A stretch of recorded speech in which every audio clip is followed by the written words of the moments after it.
स्वागत है आपका फ्लेवर्स ऑफ जन्नत में। आज हम आपके लिए लेकर आए हैं एक क्लासिक और बेहद लजीज रेसिपी, मटन कोरमा। अपनी बेहतरीन खुशबू, मसालों का अनोखा मेल और मलाईदार ग्रेवी के साथ ये रेसिपी हर किसी को दीवाना बना देगी। तो चलिए शुरू करते हैं मटन कोरमा बनाने का ये मजेदार सफर और जाने कैसे इसे परफेक्ट बनाया जाए। सबसे पहले हम गर्म तेल में प्याज डालेंगे और इसे डार्क ब्राउन होने तक फ्राई करेंगे। डार्क ब्राउन प्याज से ही कोरमे की ग्रेवी का असली फ्लेवर आता है। जब प्याज ब्राउन हो जाए तो इसे एक अलग बर्तन में निकाल लेंगे। अब हम कोरमे का मसाला तैयार करेंगे। इसके लिए खड़े मसाले लेंगे, जैसे बड़ी इलायची, छोटी इलायची, जीरा, काली मिर्च, जायफल और जावित्री। इन सभी मसालों को मिक्सर में डालकर बारीक पाउडर बना लेंगे। ये मसाला कोरमे को बेहतरीन खुशबू और स्वाद देगा।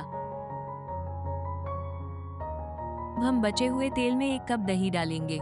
साथ ही इसमें खड़े मसाले डालेंगे, जैसे तेज पत्ता, लौंग, काली मिर्च और तज।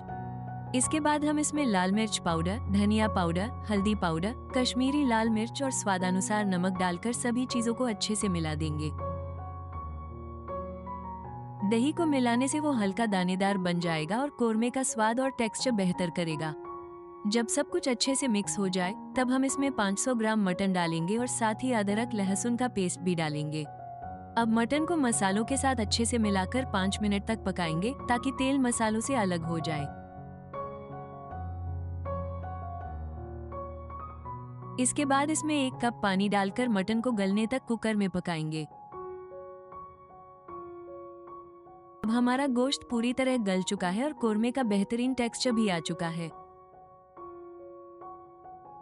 अब हम इसमें काजू का पेस्ट डालेंगे, साथ ही तली हुई प्याज और मिक्सर में तैयार किया हुआ गरम मसाला भी डाल देंगे।